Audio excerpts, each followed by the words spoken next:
సమావేశం అనేది మనం తరచూ చేసుకుంటూ ఉంటాం. ఎన్నికలకి వెళ్తున్నటువంటి సందర్భంలో బహుశా ఇది మనకి ఈ యొక్క ఎన్నికల ముందు చివరి సమావేశం అవుతుంది, కార్యవర్గ సమావేశం. సాధారణంగా కార్యవర్గ సమావేశం జరిగినప్పుడు అనేక అంశాల మీద చర్చిస్తూ ఉంటాం. ప్రధానంగా ఏంటంటే సంస్థాగతపరమైనటువంటి అంశాలు, అంటే పార్టీ సంస్థాగతంగా ఏ మేరకు బలంగా ఉంది అని విశ్లేషించుకోవడం, ఏమన్నా దాంట్లో ఏమైనా చర్యలు తీసుకోవాలంటే ఏ విధంగా చర్యలు తీసుకుంటూ ముందుకు వెళ్ళాలి అనేటువంటి అంశాలు. అదేవిధంగా రాజకీయ కోణం నుండి కూడా ఇప్పుడున్నటువంటి ఎన్నికల ముందు ఉన్నటువంటి సమీకరణలు ఎలాగున్నాయి, మనం ఏ రకమైనటువంటి కార్యాచరణతోటి వెళ్ళాలి, మన కార్యకర్తల ఆలోచనలు ఎలా ఉన్నాయి అనేటువంటి విషయాల్ని సాధారణంగా ఎన్నికలకి ముందు జరుగుతున్నటువంటి కార్యవర్గం కాబట్టి ఈ విషయాలన్నీ కూడా మనం విశ్లేషించుకుంటాం. ఇవాళ పదాధికారుల సమావేశం జరుగుతుంది. రేపు ఒక చిన్న గ్రూప్ కూర్చుని అసలు ఏ విధంగా మనం ఎన్నికల్లో సమాయత్తం అవ్వాలి అనేటువంటి విషయం మీద వారితోటి చర్చించడం జరుగుతుంది. అయితే మనందరికీ తెలుసు, ఈ మధ్య కాలంలోనే 5 రాష్ట్రాలు ఎలక్షన్స్కి వెళ్ళినటువంటి సందర్భంలో ప్రధానమైనటువంటి 3 రాష్ట్రాల్లో భారతీయ జనతా పార్టీ దిగ్విజయాన్ని సాధించడం జరిగింది. రాజస్థాన్లో మనం వస్తాము అనేటువంటి నమ్మకం ఉన్నప్పటికీ కూడా మధ్యప్రదేశ్లో బోటాబోటీగా ఉంటామని, అదేవిధంగా ఛత్తీస్గఢ్లో మనం అధికారంలోకి రాము అని ఈ రకమైనటువంటి విశ్లేషణలు, చర్చలు మీడియాలో కావచ్చు, లేకపోతే రాజకీయ వర్గాల్లో కావచ్చు జరిగినటువంటి విషయం మనందరికీ తెలుసు. అయితే ఈ 2 రాష్ట్రాల్లో సైతం రాజస్థాన్లో విజయవంతం కావడం, మనం విజయాన్ని సాధించడం మాత్రమే కాకుండా మధ్యప్రదేశ్ కావచ్చు, అదేవిధంగా ఛత్తీస్గఢ్లో కావచ్చు మనం అద్భుతమైనటువంటి విజయాన్ని మనం సాధించడం జరిగింది.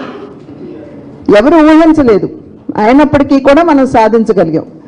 అసలు ఛత్తీస్గఢ్లో అయితే అధికారంలోకి రాదు, తిరిగి కాంగ్రెస్ పార్టీ భూపేష్ బఘేల్ ముఖ్యమంత్రి అవుతారు అని అప్పటికే మంత్రివర్గాలు కూడా పంపకం జరిగిపోయింది.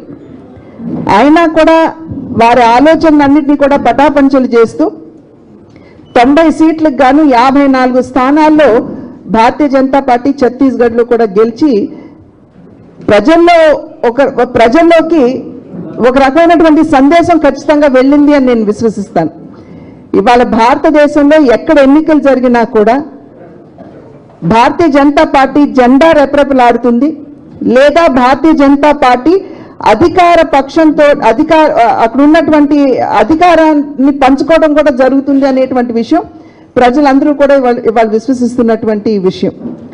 అది మాత్రమే కాకుండా మనకున్నటువంటి నాయకత్వం పట్ల కేవలం మన దేశంలోనే కాదు, అంతర్జాతీయంగా చూసుకున్నా కూడా ఇవాళ నరేంద్ర మోడీ గారి ఏదైతే వారి రెప్యుటేషన్ ఉందో అది ఉన్నత స్థాయికి వెళ్ళినటువంటి విషయం మనందరికీ తెలుసు. ఈ మధ్య కాలంలోనే ఒక సర్వే నిర్వహించారు. ఇప్పుడున్నటువంటి ప్రధానిలో అందరికంటే బలవంతుడు లేదా లోకప్రియమైనటువంటి నాయకుడు ఎవరు అని చెప్పి ఒక సర్వే నిర్వహించినటువంటి సందర్భంలో 76% తోటి నరేంద్ర మోడీ గారు ముందంజలో ఉన్నారు. ఆ 2వ స్థానంలో వచ్చినటువంటి వారు బాగా వెనుకబడి ఉన్నటువంటి విషయం కనుక ఇది మనందరికీ కూడా గర్వకారణం.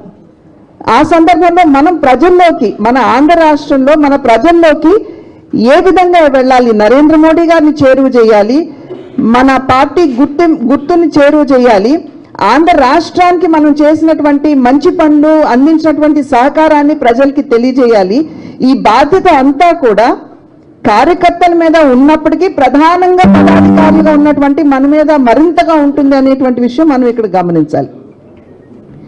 ఆ సందర్భంలో ఈ మధ్య కాలంలోనే వికసిత్ భారత్ సంకల్ప యాత్ర అనేటువంటి కార్యక్రమాన్ని మన రాష్ట్రంలో కూడా, అంటే యావత్ భారతదేశంలో 2.5 లక్షల గ్రామాల్లో ఈ వికసిత్ సంకల్ప యాత్రని తీసుకువెళ్ళాలి అనుకున్నటువంటి సందర్భంలో మన రాష్ట్రంలో కూడా ప్రతి జిల్లాలో ఇవాళ ఆ బళ్ళు రావడం జరిగింది. ఎల్ఈడి వ్యాన్ తోటి ఆ బళ్ళు రావడం మాత్రమే కాకుండా కేంద్ర ప్రభుత్వం ప్రవేశపెట్టినటువంటి అనేక కార్యక్రమాలు, పథకాలు ఏవైతే ఉన్నాయో నిన్న మొన్నటి వరకు ఇవి మావే అని చెప్పుకున్నటువంటి నాయకులు సైతం ఇవాళ వ్యాన్ దగ్గరికి వచ్చి ఇది నరేంద్ర మోడీ గారు ఇచ్చినటువంటి పథకాలు అని చెప్పుకునేటువంటి పరిస్థితి ఇవాళ రాష్ట్రంలో ఏర్పడింది. కనుక ప్రజల్లో ఒకంత వారికి తెలుసుకున్నటువంటి నేపథ్యం. ఈ కార్యక్రమాలన్నీ కూడా ఏదైతే రాష్ట్ర ప్రభుత్వం కావచ్చు, ఇక్కడ ఉన్నటువంటి నాయకులు కావచ్చు, మావి అని చెప్పుకుంటున్నారో అది నిజంగా కేంద్ర ప్రభుత్వం ఇచ్చింది అని చెప్పి చాలా మంది ఇవాళ అర్థం చేసుకున్నటువంటి విషయం రాష్ట్రంలో.